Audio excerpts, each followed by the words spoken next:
flesh and I am bone. Rise up, ting ting like glitter and gold. Like glitter and gold.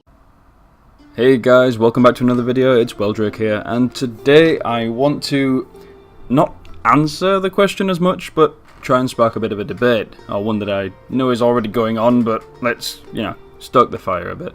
So, I want to put my thoughts out there about how much evidence there is, and how much evidence people can come up with to discuss what is an Umbral or an Umbra Warframe.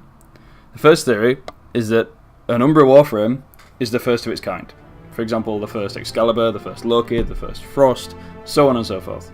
There is evidence to support this. When you recover the broken pieces of Excalibur Umbra in the Sacrifice quest, Ordis says that these far predate anything in your armory. Now you could argue that you're obviously not guaranteed to have a Prime Warframe or a Prime weapon at this stage, as it is pretty easy to get to this quest within the first week, 2 weeks of playing. But that's fairly unlikely. We know that Excalibur Umbra is old, we know that much.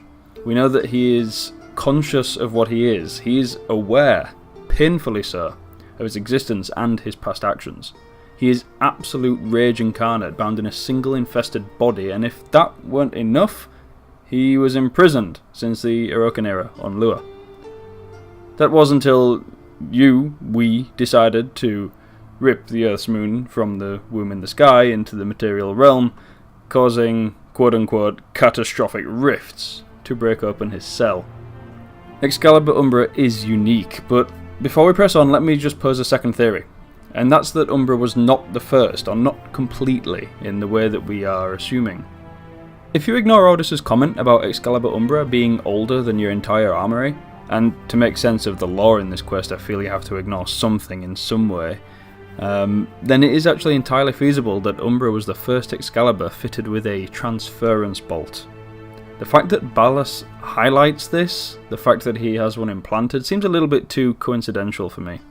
We've never heard of this before, and it's dropped into conversation a little too casually. Let's look at the Vitruvian. Ballas outlines Warframes as Hunhode knows them, but he makes a point about clarifying the distinction between the ones Hunho is familiar with and the ones that they became. The oldest Warframes were Biodrones under our command. The Warframes, all of them failures. Surprised? They turned on us, just as you did, and so we had no choice but to commit them to grave. The way Ballas says this sounds like an ultimatum. It was a completed act that tied in around the same period that Margulis began looking after the Zariman children. Ballas put down his feral frames of war, but he realised, as outlined in Rhino Prime's Codex entry, that the Tenno children had a calming effect on them. I believe that these mind-addled abominations were actually the Primes. They're not fitted with transference bolts and so could not be transferred into. This came later, and was tested on the very first reincarnation of the old Excalibur Prime, Excalibur Umbra. So he was in a way the first, but only after the failed primed Warframes. But Weldrake, I hear you shout, why can we control primes now if they're crazy? Now, there is a potential reason for this. That is because what the Zariman children became. When they were first tested on, they were just that, they were children. Children with an uncanny ability to soothe the deepest of pain of those nearby, but still, children nonetheless. They founded their schools of war and became effectively warrior gods, masters of gun and blade. They became Tenno.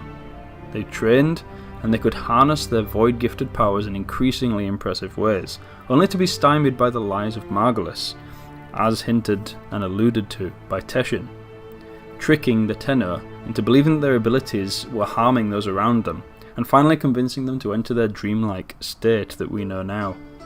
Needless to say, the Tenno themselves had grown to become powerful warriors in their own right, and it is this growing power that allows us, in the present timeline, to control the now reforged Prime Warframes. But I digress. There are a number of details in the Sacrifice quest that allude to both of these theories being true. In addition to some extra unimportant details, such as what an Umbra actually is, and by that I mean the term Umbra, I would like to think that this was a name given to this Excalibur, the first and only Warframe of the new line of Excaliburs, of the normal ones that we know. Ballas even calls him Umbra, as if it's his name or a new unique identifier. However, the polarities of the new mods gained through the Sacrifice quest are called Umbral, so this would imply that the name encompasses more than just this Excalibur. Yes, that does mean that we may well be getting an Ember Umbra. Embra. You know what I mean. Anyway, going back to the theory that Excalibur Umbra was the first, we know the Excalibur Warframe was the first Warframe thanks to his Codex entry, and Umbra being the first of the Excaliburs would mean that he was the first of the first. There is also evidence to support this as well, as an explanation to almost get rid of the pre-Tenno Warframes. So Ordis says Umbra is older than anything in your armory, implying that he is older than the Primes. However, he cannot be one of the original Warframes that went crazy. Firstly, because they were executed, whereas Umbra was imprisoned. And secondly, because these experimental Warframes never interacted with the Tenno, they never met them. Whereas Ballas clearly states that Umbra will be used as a puppet by a Tenno. This theory follows that Excalibur Umbra was the first Excalibur, the first Warframe, even before Excalibur Prime. So what were these precursors, the ones that were executed, the crazy ones?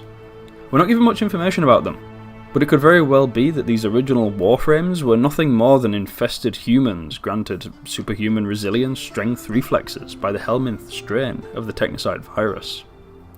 These superhumans might not have taken on any particular form, gained any powers, or anything particularly amazing, such as Excalibur, Volt, Loki, things like that.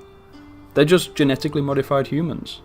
This would allow Excalibur Umbra to exist in the same time period that Tenno were being treated by Margulis, and still be the first. So there we have it, one way or another, Excalibur Umbra was the first. But what do you think? Leave your ideas in the comment section below. If you enjoyed this video, leave a like, and if you're feeling especially generous, maybe even hit the subscribe button. I know it would be well appreciated by everyone over here.